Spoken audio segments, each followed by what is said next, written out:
बुल्ढाना के भेंडवल में 350 साल पुरानी घटमांडनी परंपरा के तहत इस साल भी भविष्यवाणी सामने आई है। देश में प्राकृतिक आपदा और आर्थिक असर की आशंका जताई गई, जबकि इस साल के अंत में अच्छी बारिश का अनुमान है। बुल्ढाना जिले के भेंडवल गांव में हर साल की तरह इस बार भी अक्षय तृतीया की पूर्व संध्या पर सदियों पुरानी घटमांडनी परंपरा के जरिए भविष्यवाणी की गई। करीब 350 वर्षों से चली आ रही इस परंपरा में खेत में गड्ढा खोदकर मिट्टी का घड़ा रखा जाता है, जिसमें पानी और अन्य सामग्री डाली जाती है। इसके चारों ओर विभिन्न प्रकार के अनाज रखे जाते हैं। अगले दिन सूर्योदय से पहले इन सभी तत्वों का निरीक्षण कर पूरे वर्ष का अनुमान लगाया जाता है। इस वर्ष की भविष्यवाणी में देश पर प्राकृतिक आपदाओं और संभावित युद्ध जैसी स्थिति का संकेत दिया गया है, जिससे अर्थव्यवस्था प्रभावित हो सकती है। साथ ही साल के आखिरी 2 महीनों में अच्छी बारिश लेकिन ओलावृष्टि से फसलों को नुकसान की आशंका जताई गई है। यावर्षी पिकाची परिस्थिती हे साधारण राहील, पण बरेचशा ठिकाणी नासाडी होईल। कारण तिसरा आणि चौथ्या महिन्यात जो पाऊस जास्त दाखवला त्यामुळे नासाडी होईल। पहिल्या महिन्यात जो आहे तो सार्वत्रिक पेर होणार नाही, कमी अधिक पाऊस पडेल। दुसऱ्या महिन्यात मात्र पेर होईल, साधारण आहे तो, आणि अवकाळी पाऊस सुद्धा भरपूर आहे। त्यामुळे पीक परिस्थिती जी आहे ही साधारणता राहील। त्याच्यात तुरीचं पीक, हरभऱ्याचं पीक, गव्हाचं पीक हे चांगले दाखवतात। कपाशीचं पीक पण चांगलं आहे।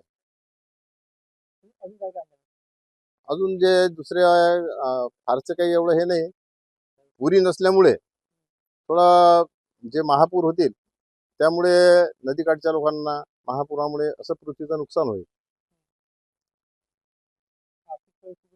देशाची आर्थिक परिस्थिती एकूण एवढी फारशी मजबूत राहणार नाही। संरक्षण ठीक राहील आपलं, पण तणावात राहील। जगामध्ये अनेक ठिकाणी युद्ध सुरू आहे, त्याचा परिणाम काही भारतावर होणार आहे? त्याचा परिणाम भारतावर फारसा होणार नाही। परिणाम जो होईल तो आर्थिक स्थितीवर होईल। युद्धाचा जो परिणाम आहे तो आर्थिक स्थितीवर, म्हणजे एकीकडे आर्थिक स्थिती देशाची ढासळलेली दाखवते, त्यामुळे जो जगातील युद्धाचा परिणाम आहे हा झाल्याशिवाय राहणार नाही।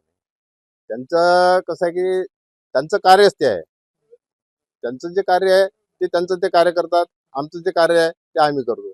त्यांनी कितीही छोटान म्हटलं तरी देशातील हा जो देश आहे संस्कृती प्रधान देश आहे, वैदिक संस्कृती प्रधान देश आहे। यामुळे कितीही त्यांनी केले तर वैदिक संस्कृती किंवा सनातन धर्म निश्चित कायम राहणार आहे।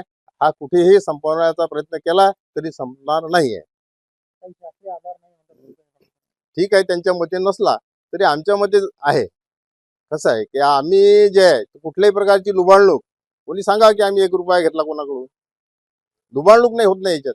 ज्या ठिकाणी लुबाडणूक होत नाही त्याच्यात त्यांनी तोंड खुपसण्यापेक्षा ज्या ठिकाणी लुबाडणूक होते, लोकांवर अत्याचार होतात, त्या ठिकाणी त्यांनी विशेष कार्य करावं असं आमचं मत आहे। अंधश्रद्धा असू शकते ना, आहे ना, अंधश्रद्धाही आहेत काही काही ठिकाणी। आमचं मत आहे अंधश्रद्धा, आम्ही सुद्धा अंधश्रद्धेच्या विरोधात आहोत। आहेत अंधश्रद्धा बरेचसे आहेत, पण त्या ठिकाणी हे काहीच करत नाही। ते जे महाराज लोक आहेत, भोंदू लोक आहेत, हे लोकांना अंगात येते म्हणतात, काही मंत्र आहे म्हणतात, हे सर्व खोटं आहे। कुठल्याही प्रकारच्या मंत्रांना आमच्या शास्त्रात हे सांगितलं की मंत्रीची वैरी मरे तरी काय बांधावी कट्यारे, शुद्ध निषेध करेल आहे मंत्राचा सुद्धा। शेतकऱ्यांची फसवणूक होत नाही, कारण ज्यांची श्रद्धा असेल ते याच्याप्रमाणे पेरणी करतील, आणि ज्यांची श्रद्धा नसेल त्यांनी करू नये। आणि श्रद्धा ज्यांची आहे त्यांनी किती हे केलं तरी फसवणूक कोण्या शेतकऱ्यांना सांगा आम्हाला येऊन की बा आमची फसवणूक झाली तुमच्यामुळे। मी निमगाव येथील सुशिक्षित असून मी ग्रॅज्युएट आहे। 35 वर्षाचा माझा इथला अनुभव आहे। त्यानुसार मी इथल्या अनुभवावरून जे काही भाकीत वर्तवला जाते त्या दृष्टीने मी सोयाबीन तूर या पिकाचा उत्पादक आहे, त्याचं मी नियोजन करत असतो। यावर्षीचा जो पावसाळा हा सुरुवातीच्या महिन्यात कमी सांगितला आहे, त्याच्यामुळे आमची जमीन भारी असल्यामुळे तिथे आम्ही जूनमध्ये पेरणीची घाई करणार नाही, पूर्ण ओल झाल्याशिवाय पेरणी करणार नाही। जुलैमध्ये सार्वत्रिक पाऊस सांगितल्यामुळे जुलैमध्ये आमच्याकडे पेरणी होण्याची शक्यता आहे। तसंच मागचा पाऊस अवकाळी पाऊसही जास्त सांगितलेला आहे, त्याच्यामुळे आमचे जे पिकं येतात सोयाबीन, तीळ, ज्वारी, बाजरी या वेळेला जर पाऊस असला तर त्याचं नियोजन करणं हे अत्यंत आवश्यक झालेलं आहे। शास्त्रीय आधार नसला तरी आपण कास्तकारी एकमेकांशी चर्चा करतो की कुठलं पीक घ्यायचं बा, कसं फायदेशीर राहील, कोणते खतं द्यायचे, ही अशी आपण चर्चा करतो। तशातलाच एक इथला अनुभव घ्यायला इथं कुठला काही पैशाचा व्यवहार नाही, कुठलं काही नाही। ज्याची श्रद्धा असली त्याने त्याचा विचार घ्यावा, 4 वर्ष इथं अनुभव घ्यावा, आणि ते जे भाकीत वर्तवलं जाते त्याचा आपल्या शेतीत वापर करून निश्चितच फायदा होईल प्रत्येकाला. यावर्षी असं वर्तवलं आहे की बा सुरुवातीच्या महिन्यात पाऊस कमी, म्हणजे पेरणीच्या वेळेला थोडंसं काळजी घ्यावं लागेल. नंतरच्या वेळेला पिकाच्या वेळेला जास्त पावसामुळे आपलं पिकाचं नियोजन करता येईल. मका हे पीक आहे की ते जास्त पाऊस असला तरी नासाडी होत नाही, त्याचं थोडंसं क्षेत्र वाढवलं पाहिजे.